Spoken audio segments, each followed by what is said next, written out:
നമസ്കാരം. ഇൻഫർമേഷൻ മീഡിയയുടെ പുതിയൊരു വീഡിയോസിലേക്ക് എല്ലാ കൂട്ടുകാർക്കും ഒരിക്കൽ കൂടി സ്വാഗതം. നമ്മളിന്ന് രണ്ട് കാര്യങ്ങളാണ് നോക്കാൻ പോകുന്നത്. ഒന്ന്, മാസം 2000 രൂപ പെൻഷൻ ലഭിക്കുന്ന ആളുകൾക്ക് പെൻഷൻ പുതുക്കണം. അതുപോലെ തന്നെ വരുമാന സർട്ടിഫിക്കറ്റ് നൽകാത്ത ആളുകൾ എങ്ങനെയാണ് വരുമാന സർട്ടിഫിക്കറ്റ് നൽകി പെൻഷൻ പുതുക്കുന്നത്. അതുപോലെ തന്നെ സ്ത്രീ സുരക്ഷാ പെൻഷൻ അപേക്ഷ സമർപ്പിച്ച ആളുകൾക്കുള്ള വളരെ സുപ്രധാനമായിട്ടുള്ള മറ്റൊരു അറിയിപ്പുമായിട്ടാണ് നമ്മളിന്ന് വന്നിട്ടുള്ളത്. അതിനു മുന്നോടിയായി ഇൻഫർമേഷൻ മീഡിയയുടെ വീഡിയോസ് നിങ്ങൾ ആദ്യമായിട്ടാണ് കാണുന്നതെങ്കിൽ ചാനൽ സബ്സ്ക്രൈബ് ചെയ്യാൻ മറക്കരുത്. നമ്മുടെ ഈ ചാനൽ ഒരു തരത്തിലുള്ള മതപരമായ കാര്യങ്ങൾ, രാഷ്ട്രീയപരമായ കാര്യങ്ങളൊന്നും വരുന്നതല്ല. ഗവൺമെൻറ്റിൽ നിന്ന് ലഭിക്കുന്ന സേവനങ്ങൾ, ആനുകൂല്യങ്ങൾ, അറിയിപ്പുകൾ എന്നിവയെക്കുറിച്ച് മാത്രമായിരിക്കും വീഡിയോസുകൾ വരുന്നത്. ശ്രദ്ധിക്കുക, ഗവൺമെൻറ് സേവനങ്ങളും അറിയിപ്പുകളും എപ്പോൾ വേണമെങ്കിലും പുതിയ മാറ്റങ്ങൾ വരാം. നിങ്ങൾക്ക് ഏറ്റവും പുതിയ അറിയിപ്പുകൾ ലഭിക്കാൻ ഇപ്പോൾ തന്നെ ചാനൽ സബ്സ്ക്രൈബ് ചെയ്ത് തൊട്ടടുത്തുള്ള ബെല്ലൈക്കൺ കൂടി ക്ലിക്ക് ചെയ്യുക.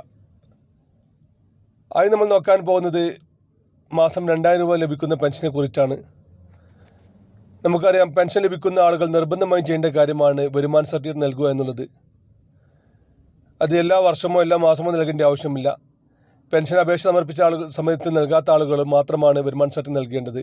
അതുപോലെ തന്നെ അന്ന് നമ്മൾ ഓൺലൈൻ വഴി നൽകാത്ത ആളുകൾ ഒരുപാട് ആളുകളുണ്ട്. കുറച്ച് മുമ്പെല്ലാം പെൻഷൻ അപ്രൂവലായ ആളുകൾക്ക് അന്ന് നമ്മൾ വില്ലേജ് ഓഫീസിൽ നിന്നും പേപ്പറിൽ എഴുതിയ പെൻഷൻ വരുമാന സർട്ടിഫിക്കറ്റ് നൽകിയിരുന്നത്. അങ്ങനെ നൽകിയ ആളുകളും ഓൺലൈൻ വരുമാന സർട്ടിഫിക്കറ്റ് നൽകാത്ത ആളുകളാണ്. അങ്ങനെയുള്ള ആളുകളാണ് ഇപ്പോൾ വരുമാന സർട്ടിഫിക്കറ്റ് നൽകേണ്ടി വരുന്നത്, പെൻഷൻ പുതുക്കേണ്ടി വരുന്നത്. ഇങ്ങനെയുള്ള ആളുകളുടെ ലിസ്റ്റുകൾ ഇപ്പോൾ നമുക്ക് വെബ്സൈറ്റ് വഴി അറിയാൻ സാധിക്കും.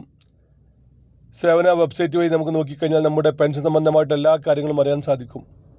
നമ്മുടെ ആധാർ നമ്പറോ അതല്ലെങ്കിൽ നമ്മുടെ പെൻഷൻ ഐഡിയോ അല്ലെങ്കിൽ ബാങ്ക് അക്കൗണ്ട് നമ്പറോ നൽകിക്കഴിഞ്ഞാൽ നമുക്ക് നമ്മുടെ പെൻഷൻ സംബന്ധമായിട്ടുള്ള എല്ലാ കാര്യങ്ങളും അവിടെ അറിയാൻ സാധിക്കും.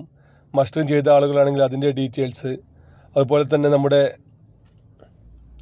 വരുമാന സർട്ടിഫിക്കറ്റ് നൽകാത്ത ആളുകളാണെങ്കിൽ അതിൻ്റെ ഡീറ്റെയിൽസ്, ഇനി വിധവാ പെൻഷൻ വാങ്ങുന്ന ആളുകളാണെങ്കിൽ അവർ വീണ്ടും നൽകേണ്ട പുനർവിവാഹിതയായിട്ടുള്ള സത്യവാങ്മൂലം എന്നിങ്ങനെയുള്ള എല്ലാ കാര്യങ്ങളും അവിടെ അറിയാൻ സാധിക്കും.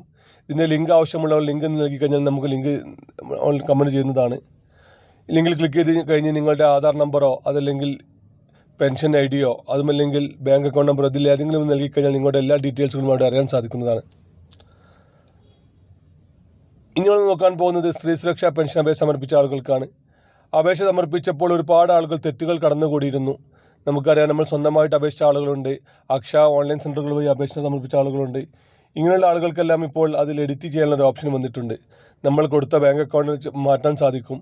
അതുപോലെ തന്നെ അവിടെ കൊടുത്ത മൊബൈൽ നമ്പർ നമുക്ക് മാറ്റാൻ സാധിക്കുന്നുണ്ട്. ബാങ്ക് അക്കൗണ്ട് കൊടുത്തതിൽ തെറ്റുള്ള ആളുകളുണ്ട്. അതുപോലെ തന്നെ നിലവിൽ ആക്റ്റീവ് അല്ലാത്ത ബാങ്ക് അക്കൗണ്ട് കൊടുത്ത ആളുകളുണ്ട്. ഇങ്ങനെയുള്ള ആളുകൾക്കെല്ലാം അവിടെ ഇപ്പോൾ അത് എഡിറ്റ് ചെയ്യാനുള്ള സൗകര്യം വന്നിട്ടുണ്ട്.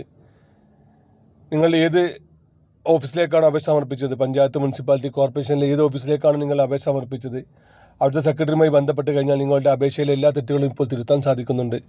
ഒരുപാട് ആളുകൾക്ക് പെൻഷൻ അപേക്ഷ സമർപ്പിച്ച് ലഭിച്ചിട്ടില്ല. നിങ്ങൾക്ക് സ്ത്രീ സുരക്ഷാ പെൻഷൻ അപേക്ഷ സമർപ്പിച്ച് ലഭിച്ച ആളുകളാണെങ്കിൽ എസ് എന്നും എല്ലാത്ത നോ എന്ന് കമൻറ്റ് ചെയ്യാനും മറക്കരുത്. ഇങ്ങനെ അപേക്ഷിച്ചും പെൻഷൻ ലഭിക്കാത്ത ആളുകൾക്കാരും പ്രത്യേകം ശ്രദ്ധിക്കുക. നിങ്ങളുടെ ബാങ്ക് അക്കൗണ്ട് ഡീറ്റെയിൽസിൽ എന്തെങ്കിലും അക്കങ്ങൾ കൂടുകയോ കുറയുകയോ ചെയ്ത് തെറ്റുകൾ സംഭവിച്ചിട്ടുണ്ടാകാം. അതുമല്ലെങ്കിൽ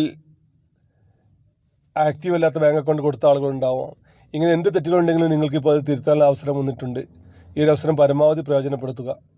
വീഡിയോ ഇഷ്ടപ്പെടുന്നു കരുതുന്നു.